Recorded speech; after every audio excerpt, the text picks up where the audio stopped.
In honor of Texas Beef House, this is the top 5 teams that have beef with the selection committee. And we're going to go levels of beef. All the way up the top. So, hamburger level beef. This is run-of-the-mill hamburger. Farm-raised.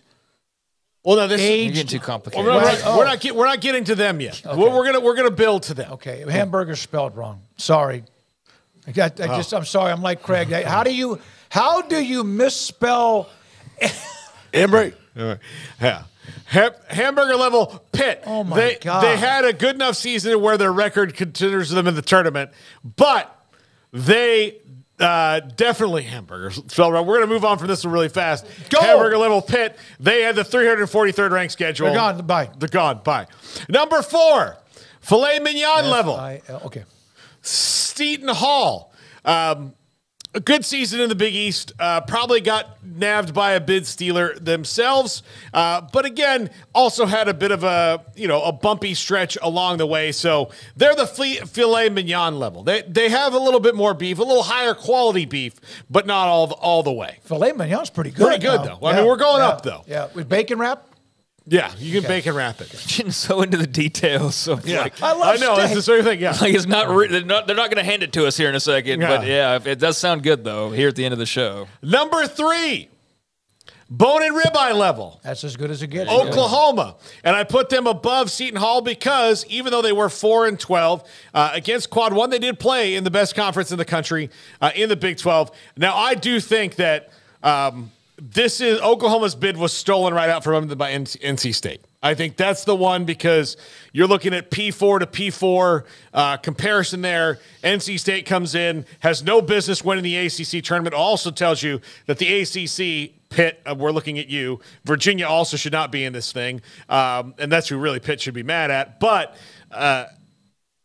that's what happened. It shows you where the ACC is when it comes to basketball this year as well. Yeah, and going back to Seton Hall, because we kind of ran through them. Yeah, I think Shaheen Holloway might have had one of the most impassioned and angry responses of any coaches, and rightfully so. Like he had a reason to be obviously to have beef and be upset, but I just thought that you could tell he really was upset. But yeah, with Oklahoma, I mean, look, you can say it was a bid steal or whatever you want to put it as, it doesn't really matter. Like they had an opportunity in the Big 12 tournament to go and make a bit more noise, and they basically decided to rest on their laurels and rest guys. They lost 6 of their last 8 games. And they were terrible down the stretch. So when you're terrible down the stretch and then you don't do anything in the tournament and you basically just, I guess, hope for the fact that you're going to get the benefit of the doubt and that craziness doesn't ensue and nobody's stealing bids, well, if that were to happen, then you're probably still in there. But all those things did not work in their favor. So, yeah, I don't know that they got too much of a gripe when all is said and done, really. The game that came back to hurt them the most was the home game against Texas. They also lost at UCF. But their last 6 games they lost, listen to this, TCU tournament team, KU, they were 3rd at that time. They lost to Texas. They lost to Tech, Baylor, Iowa State, Houston. I mean, they lost. All these are tournament teams, so, except the UCF game. And then, of course, I mentioned they lost at home to Texas, and that hurt them too. Number 2, there's only one level higher than this, the Wagyu level. Look at the marbling on that. Yeah, just fantastic marbling. I'm not sure you're going to be able to tell the difference between this one and the next one. And the only reason I say this is because I can mostly afford Wagyu beef, especially from the fine folks at Texas Beef House who are .com. But St. John's really had a good season. You know, like you heard Nikki say, they had their stretch in the middle of the year where they didn't. But I do think the Big East as a conference got screwed. This one, I think with Brooke Pitino trying to reestablish them because they were one of the basketball teams. Heck, they were coming to America for God's sakes. But St. John's is a team in the basketball mecca of the world in New York City that, you know, really thought that this was going to kind of reignite the Big East this year, and maybe it's next year that they do. But I do think that they have maybe the second most level of beef of everybody.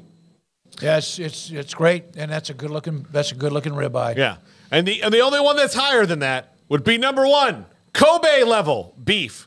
Indiana State was number 28 in the net and got their bid stolen by someone like Long Beach State, which sucks for them. But really, this is, I think their beef, Indiana State needs to be the poster child for if you do expand the tournament, expand it so that Indiana States can get in, not so that Oklahoma's and Pitts can get in. That's what you need to do. I agree. I if agree. you're going to expand it, it has to be for these guys. They're not going to be. Not for the big boys. That's where Greg Sankey is so dead wrong on this. And if you're going to do it, put more teams in that are going to drive the first weekend. And what I don't think he realizes, or he's ignoring because he doesn't care. And his argument is the reason that people watch the first weekend so much, and the reason that TV value is so much, is not because of Duke and Kansas and Kentucky in the first weekend. No. That's why it is in the last weekend. But and sometimes the last weekend is true. Yeah. But the reason it's valuable in the first weekend when there's so many games, and some of them might be blowouts, is the fact that sometimes, the more times than not, the teams with that big number in front of them beat the teams with a little number. And the teams with a big number in front of them are not usually the big boys. Yeah. That's why people watch that first weekend. And even through, that's why they do. And if you take them out, you're taking them out what makes it most beautiful. Yeah, otherwise it's like a preseason, like invitational or just a conference tournament. Who cares about wins and losses and resumes when you can just get TV ratings? Mm-hmm. That's what we're all here for, the big ratings on television. Greg Sankey may be a really good dude. I've never seen him, really ever spoken to him, other I've seen him on TV, whatever. But, no matter what, sometimes you may just all of a sudden go to a level where you start to believe yourself a little bit too much and you lose focus. But he doesn't have to care.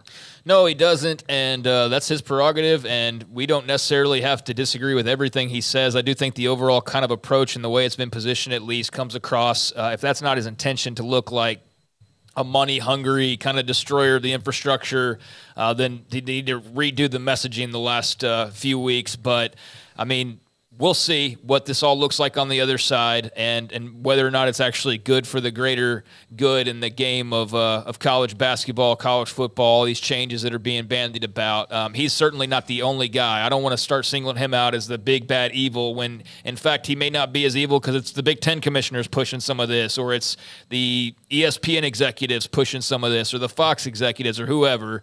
It's not a one-man show. He's just been outspoken, and sometimes you're outspoken and you get the backlash for it. And I think that's some of what he's getting. But I also do think that anybody thinking that the greater good was really in mind were fooling themselves to begin with, because this is a greedy institution, college athletics at its core, and that's what it is. It's about making money, and if you could put more teams in and make more money, that's what certain people are going to try to do. Whatever they end up doing, I just hope to God in 5 or 10 years we still have that atmosphere, tradition, the rivalries, the pageantry, and much more. And who knows, maybe it gets better. I don't know. All right, for Garrett Ross, Emery Winter, Jack McKenzie, Levi Caraway. Hey, over the weekend, Baylor winning 2 games against Texas.